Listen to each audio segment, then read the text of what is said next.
So for some sort of context as to what's going on, some understanding and real insight, no one better than our guest this evening, Eran Lerman. Eran, take it away. The mic is yours. Colin, thank you.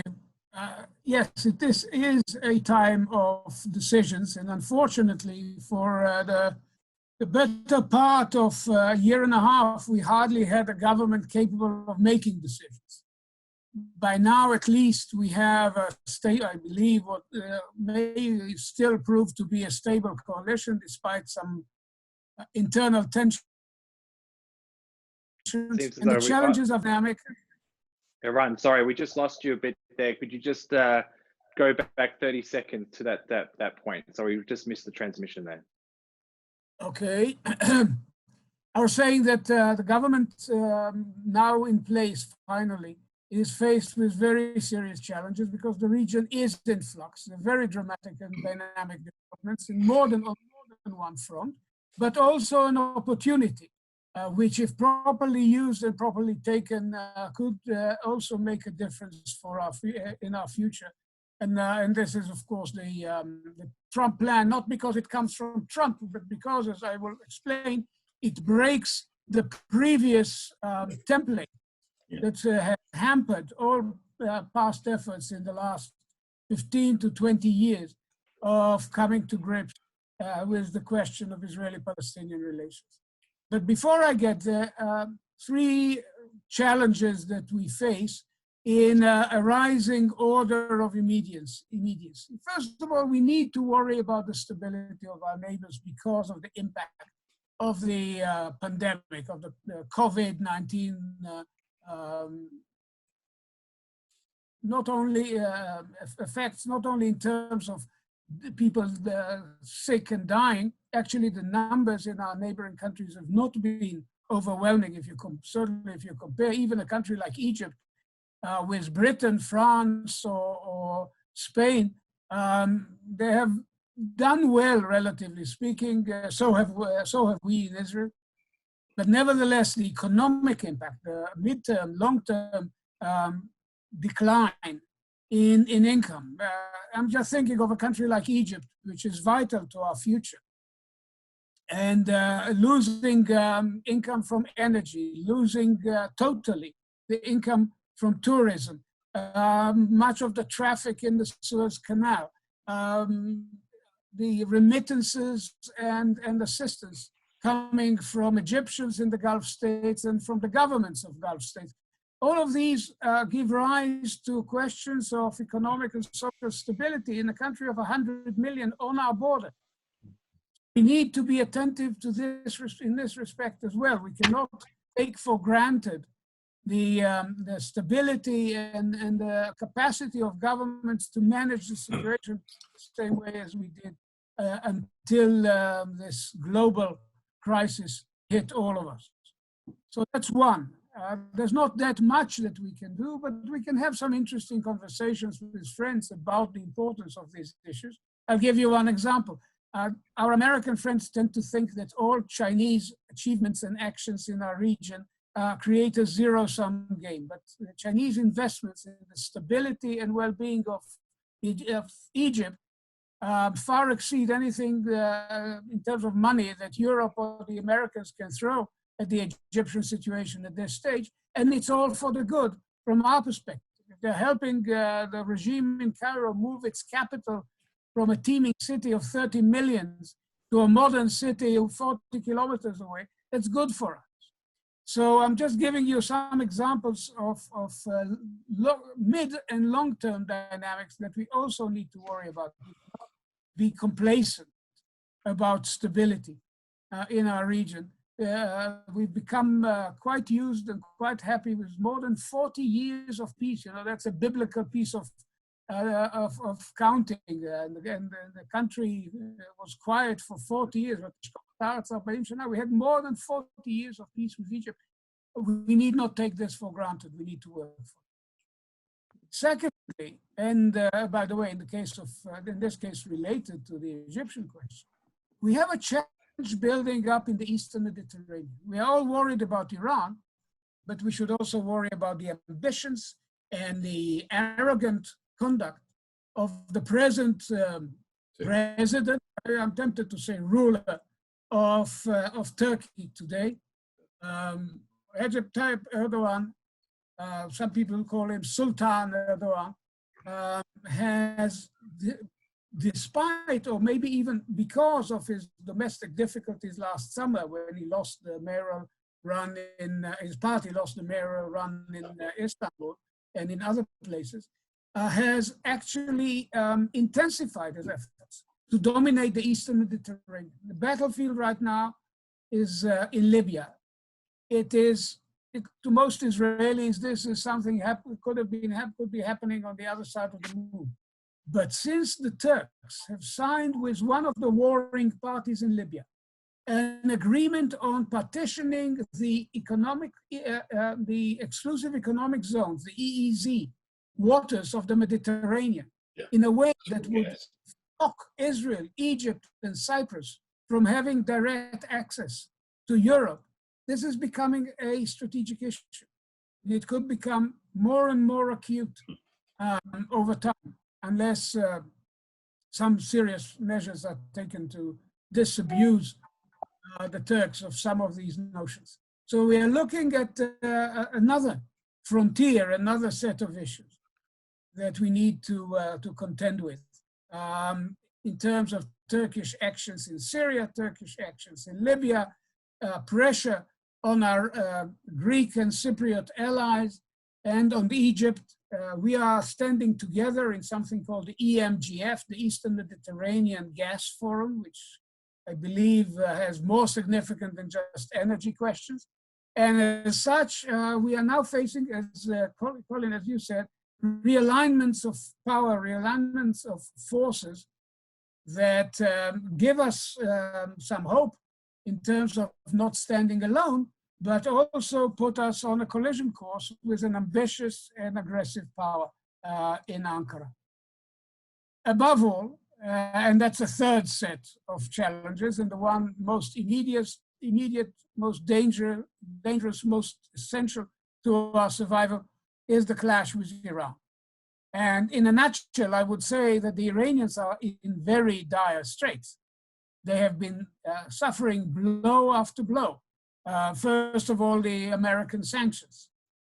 Then the clash with the Americans that led to the elimination of the most prominent warrior, Qasem Soleimani. Then the coronavirus. Then the complete collapse of energy prices, which even without American sanctions would have brought Iran very low, because it's a country fully dependent on its energy exports, on its oil income. And finally, they've been losing some of their grip over their proxies and allies. Something's going on in Syria, which I think we should exploit. The crack within the ruling family between Hafez al-Assad and his charming wife on one side, and his voracious cousin Rami Makhlouf on the other, also speaks to tensions between the Russian and the Iranian sponsors of the Syrian regime. And these are tensions that we should exploit. In Lebanon, there's been an uprising against what Hezbollah has done to the country. It is now broke and destitute. And that has created, again, some tensions, but also some opportunities. In Yemen, the war has ground to a halt. In Iraq, there's a new prime minister who is not a friend of Iranian control and of the Iranian-controlled militias in Iraq, Prime Minister Kazemi. So the Iranians are facing this five-fold set of setbacks with the sanctions, the virus, the military blows, the economy, and the weakness, the relative weakness or decline of the effectiveness of their policy. And unfortunately, instead of bringing them to the table on reasonable terms, what this has done so far is to drive them to greater and greater audacity in taking provocative actions. One of the most prominent cases just now has been the cyber attack on Israel, on the Israeli water infrastructure. that could have led to mass poisoning had they been able to persuade our systems to pour inordinate amounts of chlorine into our water supply. Unfortunately, we have, I was with the Prime Minister more than once when he said we are among the 5 best in cyber defense and probably not the 5th. And we've done well in fending this one off. And then, as you may have heard, it is commonly assumed, as we say in Israel, because the government never confirms or denies it, that it was an Israeli cyber attack that brought Iran's most important container port, the Shahid Raja'i port, to a halt with all its computer systems down. And apparently Iranian hackers, and I'm not talking about 16-year-olds in attics, then raided quite a number of Israeli websites and operators. And the game is still afoot, as Sherlock Holmes would have said. And that's just one of many provocative measures that the Iranians are taking in order to basically change the rules of the game and force the international community to reinstate the economic relations with Iran on Iranian terms. So we are going to face greater and greater challenges. And the most significant one is the fact that the Iranians have peeled off entirely their commitments under the JCPOA. Not that we had much trust in that, but now they have accelerated their rush towards what could become, sooner rather than later, a serious effort to stockpile enough fissile material, military-grade fissile material for military nuclear capability. And that may bring us to the realm of vital decisions about our future within the next year or so. So these are the challenges, and they are serious. And the Iranian challenge and its derivatives, Hezbollah challenge, the Syrian situation, our operations in Syria, what we call the campaign between the wars, the CBW in Syria, to hammer at the Iranian presence and so on. All of these derive from the priority, the first priority that must be given to the Iranian challenge. But just a few words very quickly about the Trump plan. It's a 182-page document, and it should be read carefully. It's in the public domain. Much of it is about making the lives of Palestinians, Jordanians, Egyptians, and Israelis better, economically speaking. It does draw a very detailed map on the principle that nobody should be driven away from their home in the permanent status agreement. But the most important aspect of it, and then I have to say I have sympathy with any of my American friends who feel queasy about certain aspects of the Trump presidency. But nevertheless, this one is a contribution because to use language which I've coined and I keep using, it breaks the EKP. The EKP is the everybody knows paradigm. The assumption that, as everybody knows, by the way, this was one of Stalin's favorite phrases, as everybody knows, Israel must withdraw to the 67 lines with minor swaps of equal quality.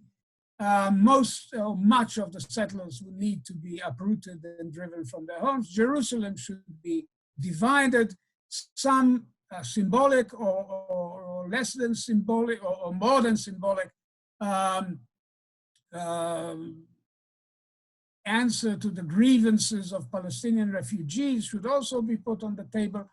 All of these are the everybody knows elements of the paradigm.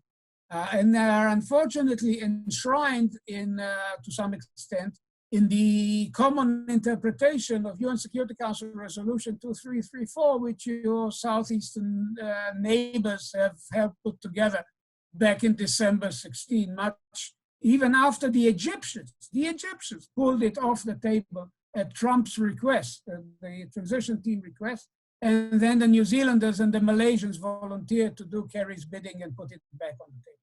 So all of this generates a set of Palestinian expectations that have hampered any progress towards peace for a very long time. And there's only one minor point, namely that there's no support in Israel for this. Okay, the Arab voters or the parties that represent Arab voters would do the Palestinians' bidding under any circumstance. But of the rest, among the rest of Israelis, there are practically 3 or 4% of the Israeli electorate who want to see a Palestinian state on Palestinian terms. Most of the Israeli electorate has been weaned away from that assumption that this is safe to do so by the experiences of the last 25 years. So it's not that everybody in Israel is against the Palestinian state. I think there's a solid majority that would accept it, but not on Palestinian terms. And insofar as the Trump plan, or the Kushner plan, or whatever you wish to call it, the American deal of the century proposal offers an alternative to the stale deadlock between left and right, and possibly generates a broad center of support for a compromise. And the term compromise keeps coming up again and again in the paper. Then I think it is something that we should put our shoulders in to make it happen. And the so-called annexation, or to be precise, the application of Israeli law to parts of Area C as a first step towards the implementation, and in the context of the implementation of the Trump plan, and in the context of a commitment to negotiate with the Palestinians about a two-state solution. I think that's actually a good thing, a good idea. I know that there are many people who fear the consequences, but we've heard all the same kind of music about Jerusalem and about the Golan at different points in time. I think it's safer for Jordan and for Israel, and paradoxically for the Palestinians, for the IDF to remain permanently in the Jordan Valley, and for Israel to have a sovereign presence that's not going to be constantly under violent pressure to fold up and leave. And I think as long as we stick to what is justified by security consideration as a first phase of implementation, I think we can make our point, not to our enemies, but to the undecided. And at this point, maybe we should open this to questions. Thank you, Eran, for that. Insightful as always, greatly appreciated. I might take the liberty of the first question. Now, you packed a lot in your presentation. I'm only going to focus on a little snippet of the things that you raised and focus a little bit on Hezbollah. So over the past couple of weeks, Germany has recently joined the list of countries that has moved to ban Hezbollah in its entirety. Recently, the Austrian government unanimously voted and passed a motion, calling on the government to act against Hezbollah and also urged the EU to do so. Yet in Australia, we only ban the external security organization of Hezbollah. Is there any reasonable justification not to ban the whole group?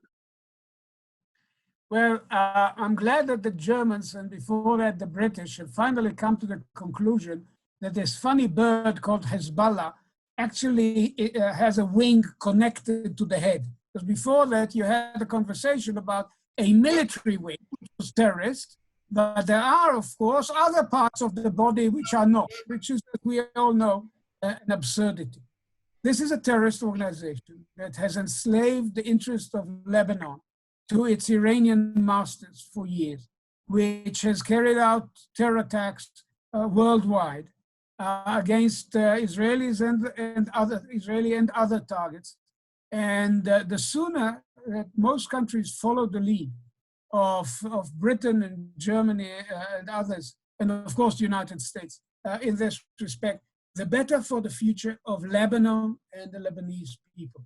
They need to hear from people who think about their future that they will not forever be under the boot of an organization which is quite openly the agent of a foreign power, namely Iran.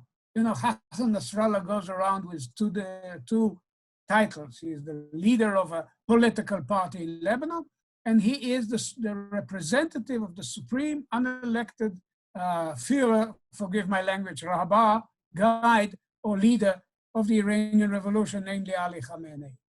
So Hezbollah has become an instrument of enslavement. And many Lebanese have come to recognize this and actually came out into the streets to say so.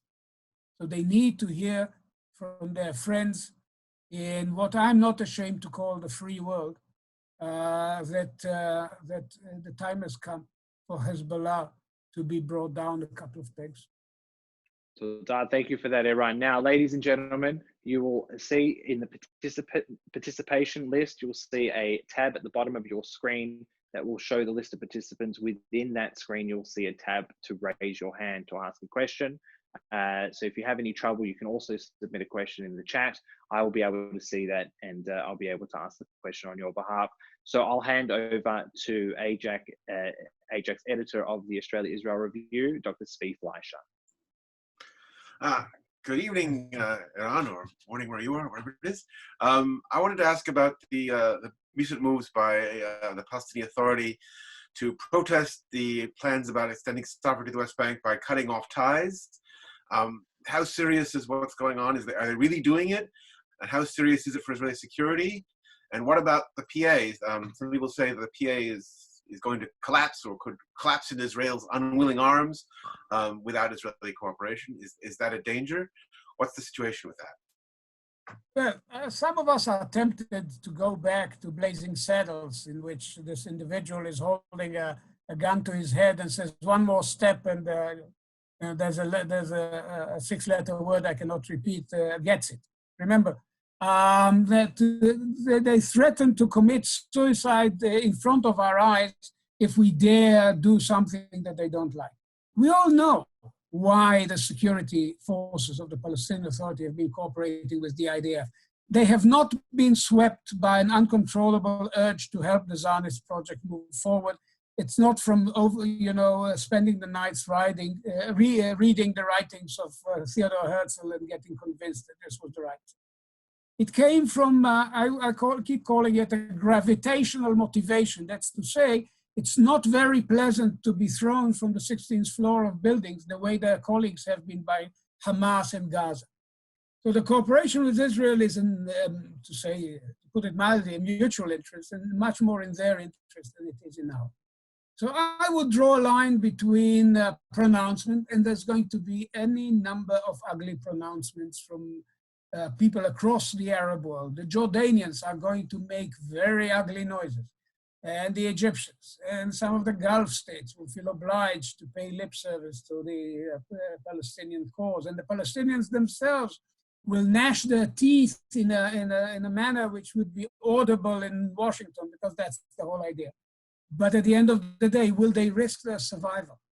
Will Abu Mazen risk the fall of his government and the commission of inquiry into the dealings of his sons? Because, mind you, he may not have become very rich himself, but Mazen's sons, his wife's sons, have become very affluent over the years, and so on and so forth.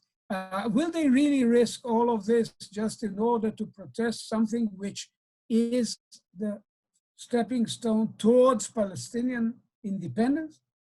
I can imagine that we are facing now a campaign to dissuade us, but what will happen once we are resolute enough to go forward, and if we go forward in a reasonable way that leaves the Palestinians with a horizon for a negotiated two-state solution, I think that much of this will die away at the moment of, once we pass through the point of decision.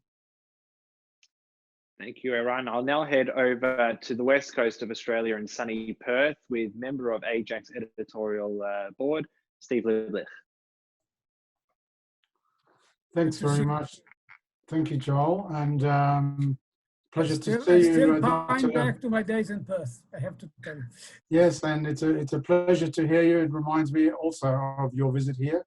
A shame it's only a cyber visit this time, but always a pleasure to hear you. My question relates to the US peace plan. I gather from what you said that there is basically strong support for the assertion of sovereignty to parts of Judea and Samaria. My question is about the opposition to it. It seems to be coming from two directions. On the one hand, you have the J Street NIF group basically... EKPers. What's that? I call them the EKPers. Those who take the everybody knows paradigm to be the laws of Medes and Persians.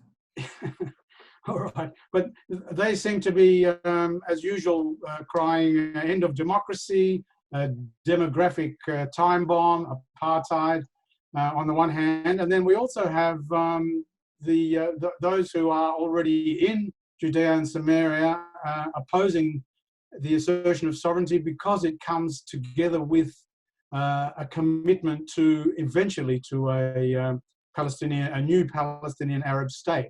So I'm just interested in your thoughts on both of those streams of opposition to the plan. Well, any major diplomatic and strategic initiative is bound to raise objections on both sides of the divide. But very often, as Henry Kissinger taught us, this is exactly the indication that there's something in it. If it meant nothing, there would have been few objections. I mean, okay, it's another empty gesture. But since this could actually lead to changes on the ground, and to a new reality, and yes, it is probably the only game in town in terms of coming to a viable, manageable two-state solution down the road, then yes, it is annoying those who want to give the Palestinians everything and those who want to give the Palestinians nothing, which is precisely why at the core of it is the idea of compromise. An ugly, complicated, wriggly line on the map, a compromise. And I believe that this is the essence. Okay, I'll flip to Justice Nigel Raine. Thank you. My question sort of focuses on Syria, but you don't have to limit yourself to that.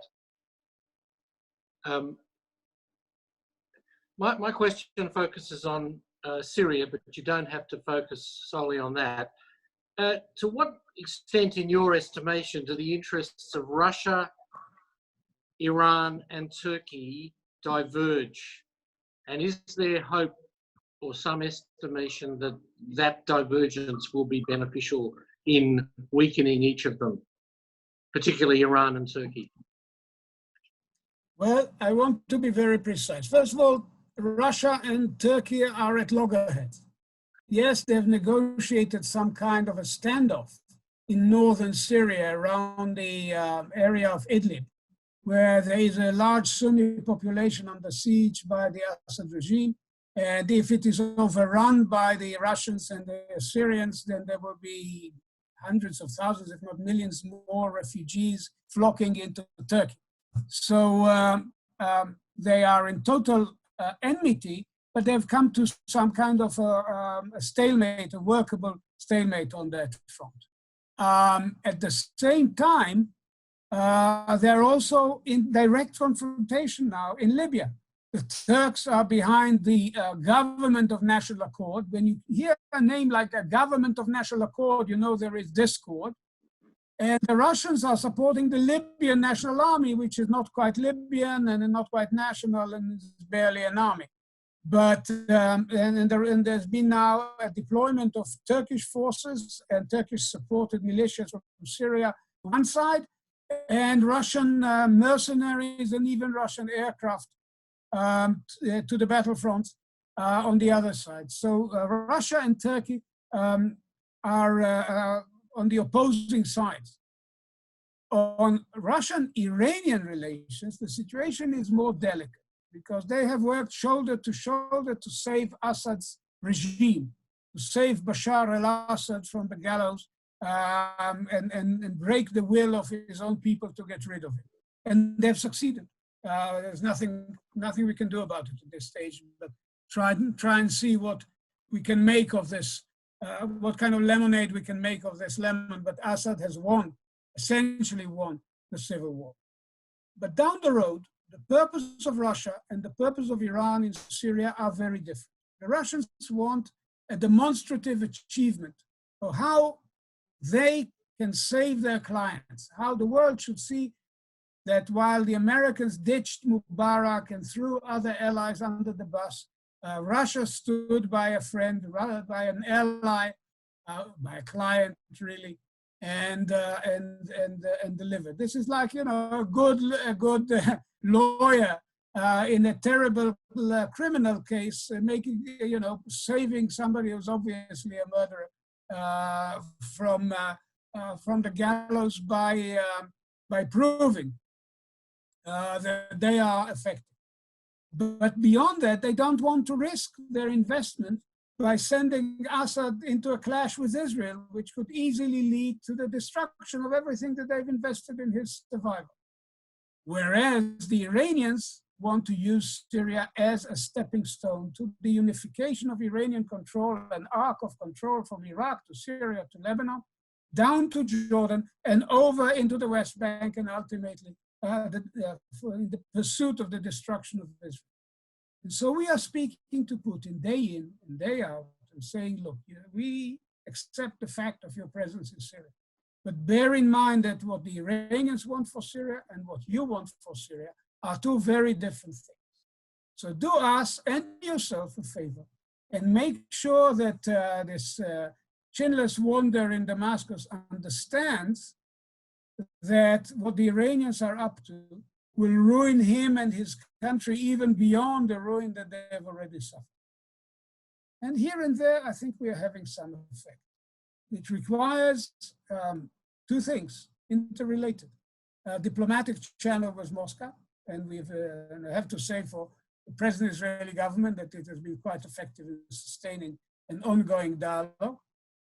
And from time to time, as they say in Israel, according to foreign sources, demonstrative military actions, which are hammering the Iranians, but also serving to prove to the Russians and to the Syrians that we are serious about what we say, that this is not bravado, that we will do them great harm if they make Syria into an Iranian playground. So we are steadily, slowly driving this wedge between the Iranians and the Russians over the future of Syria. And this is essentially our strategy there since the Russians moved in with great force in September 2015. Thank you, Eran. I will now hand over to AIJAC's New South Wales Chairman, Paul Rubenstein. Thank you. Thanks very much. You mentioned China before, and in the context of Egypt. Obviously, there's this great battle developing between America and China, and Israel seems to be right in the middle of it. And many people think have taken a few bad moves in that respect, in getting a bit too close to China. I mean, I wonder if you have any views on that, and whether it's something which will sort of work itself out, or is Israel going to find itself in an invidious position that it's not going to easily be able to escape from? Well, quite frankly, this is not a choice between the US and China. Israel is on the American side by definition. It is on the American side because this is the demographic structure of the Jewish bird of the future. I'm very, very impressed by the Australian tail feathers, but the large wings of the Jewish people are now in North America and Israel. And there's never been any question about this. The only question is, can we harness Chinese interests in our favor without antagonizing the Americans? And we've been trying to do this here and there. I think that the Chinese investment in the Eastern Mediterranean anchor of the, forgive my Chinese, Yida Yilu, the Belt and Road Initiative, One Belt, One Road, is actually, I think it's good to see them here in terms of contributing to the stability of Egypt, Greece, having an interest in our own infrastructure. That's not necessarily negative as long as we abide by two elementary rules. One is, of course, that we don't do anything with the Chinese that may help them in military terms. And this is something we've accepted years ago and with very good reason. When we helped them after they were beaten badly by the Vietnamese in 79-80, we did this with American support, with American approval. The Reagan administration was very happy to see us helping the Chinese because at the time they were enemies of the Soviets and the Soviets were the enemies of mankind. But this is no longer the case, unfortunately. So we need to keep way far away, not only from the munitions list, which obviously we do, but also from anything in cyberspace and AI, artificial intelligence, and anything of the sort that may give the Chinese a leg up in this ongoing technological struggle.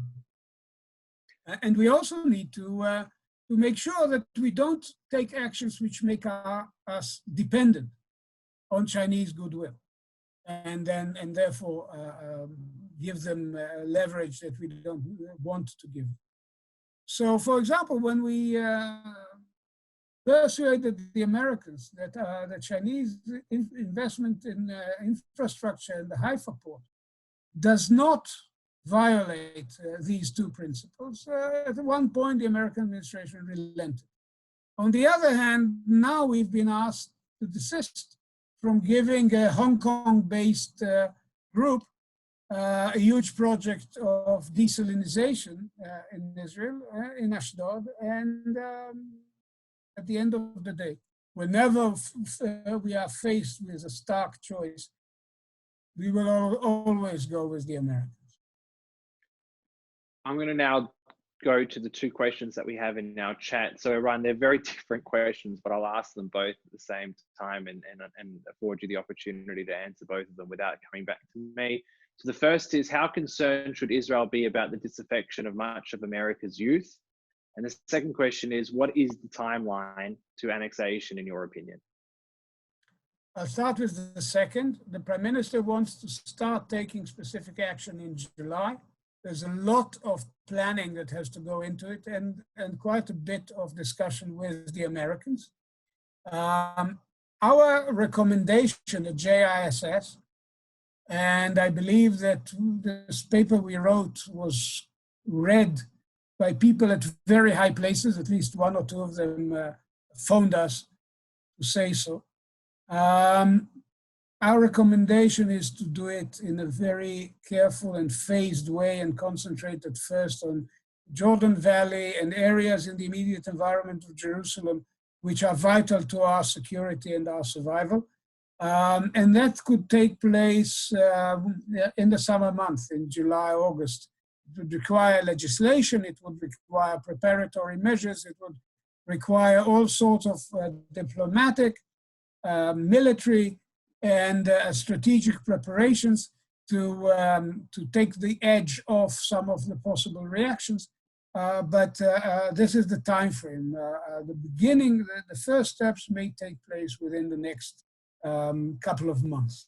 Not June, but running forward from July onwards. But there's a time gap between decisions and implementation, and quite a lot would need to be done over time to make this happen. On on the attitudes of American young people, particularly young American Jews, yes, we need to be worried. I have to say, I'm glad, in a sense, that we no longer enjoy the sympathy that we had in the 50s and 60s when we were the downtrodden, little shivering, little David in the shadow of powerful Arab neighbors. I'm glad we are not in that situation. I would not go back to being the miserable insecure small country just to have the sympathy of people who want to identify with the underdog. But having said so, we need to really, and here is what I would think should be the reasonable strategy. We should really speak not to our enemies. There are people for whom hatred towards Israel or Zionism, even some Jews, is so much ingrained in their basic world outlook. You know, the Rashida Tlaibs of this world, or the justice in Palestine or whatever. That's not a conversation. That's a shouting match. But with people who are willing to listen, I would say this. When you blindly support Palestinian expectations without paying attention to what is also necessary for Israel in order to feel safe making these decisions, you are not helping the Palestinians. You're consigning them to a hopeless future. You think you are being, good and kind to the downtrodden, but in fact, you're lending support to a ruthless governing elite that has locked the Palestinian people into a cul-de-sac, into a useless turn in the road, and they should turn back and come back to the negotiating table and strike a workable compromise that Israelis can live with. And I think if we have this conversation coming not from our needs, but also a deep understanding of their needs. And I think it's, by the way, enshrined in the manner in which the Trump proposal was written by Jason Greenblatt, who sat for hours and hours with Palestinians and listened. If we build this argument carefully around this aspect, I think we stand a fighting chance of winning over the undecided. So, Eran, now I'll hand over to Sharon Middleman. Hi, Eran. Thanks so much. I just wanted to ask, a lot of people are also concerned how Jordan might react if Israel applies its sovereignty to the West Bank and whether that would hurt the peace agreement.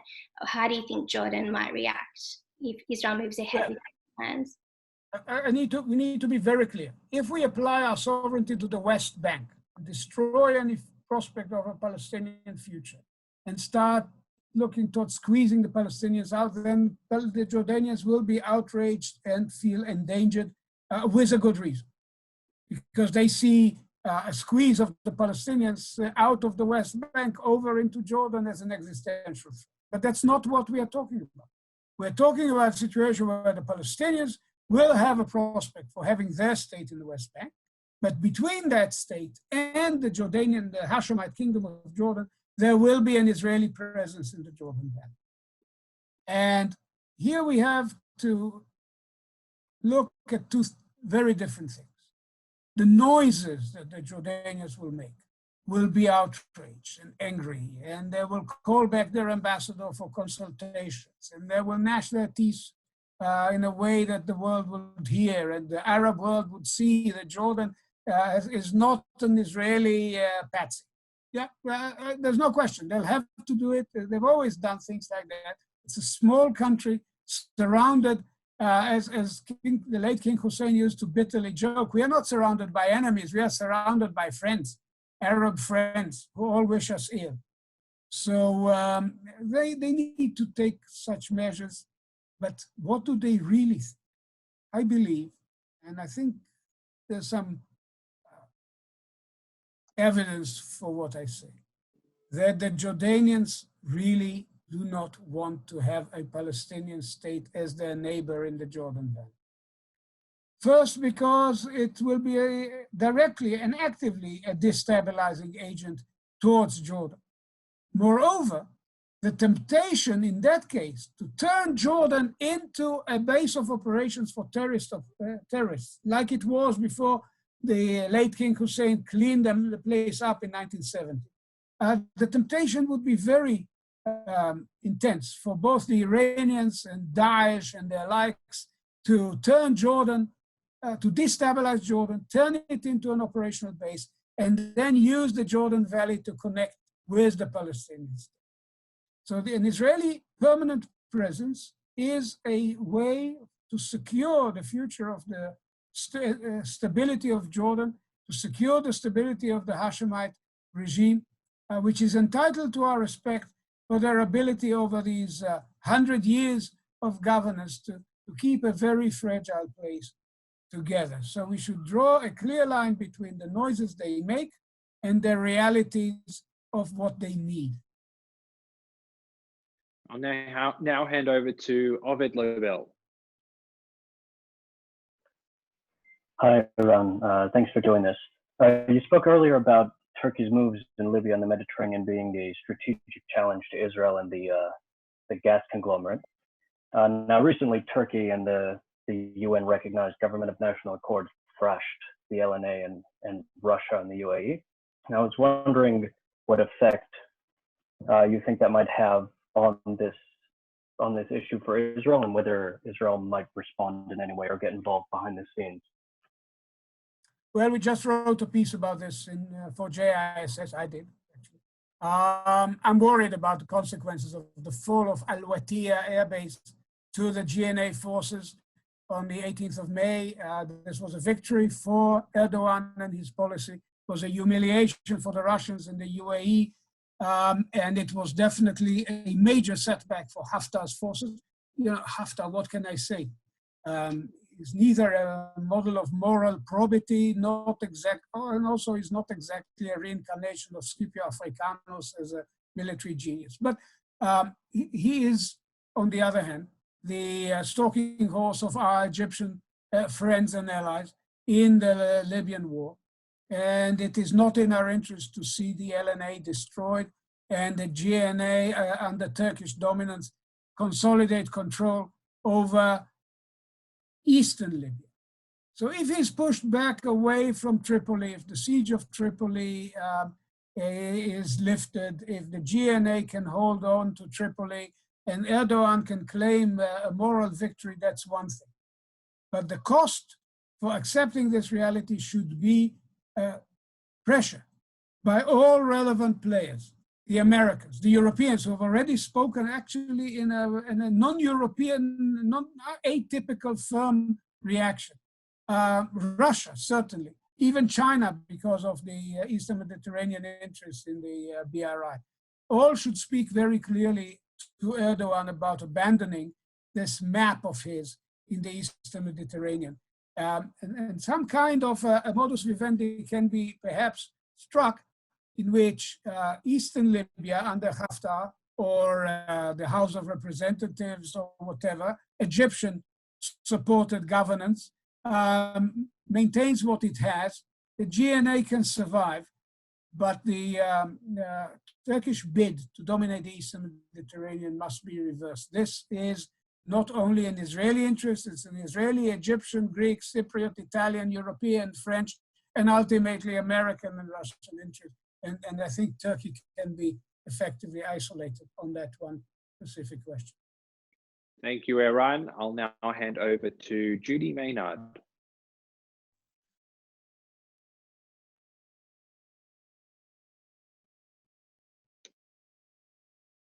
Judy, have we got you there? I'll hand over to Jamie Himes. Thanks, Joel. Thanks, Eran. I'm just wondering what you would like to see a middle power country like Australia do to try and put pressure on Iran to end its or limit its rogue state activities. And also, as a connected question, there's an Australian academic called Kylie Moore-Gilbert who's basically being held as a hostage in Iran. So what should Australia do to try and get her released?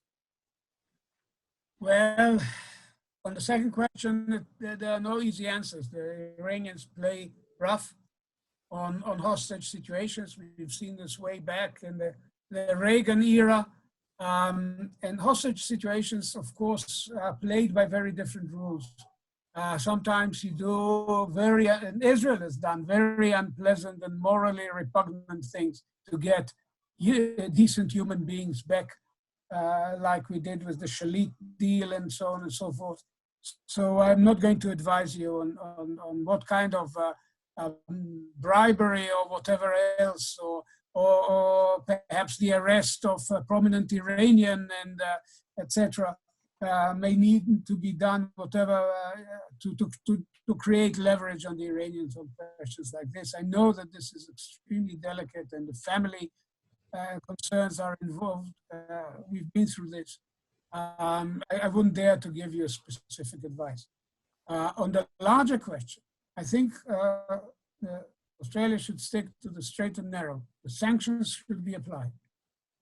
Humanitarian aid under the corona crisis for the needs of Iranians affected by the coronavirus should be delivered in kind, in ways which are not translatable into cash that would go in the wrong directions.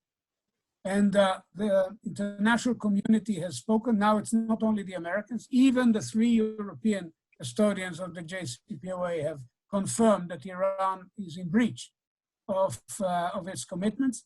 And basically what Australia should do is lend moral and diplomatic support for the efforts to force the Iranians to the table to renegotiate what was, I think, a catastrophic deal back in 2015. And if there's one specific issue that must be renegotiated, it is what they call the sunset clauses. The moment in which the Iranians would be free from their obligations and would to run their centrifuges at will. This was coming anyway. They are now hastening the date by a few years, but this would have come anyway in the middle of this decade.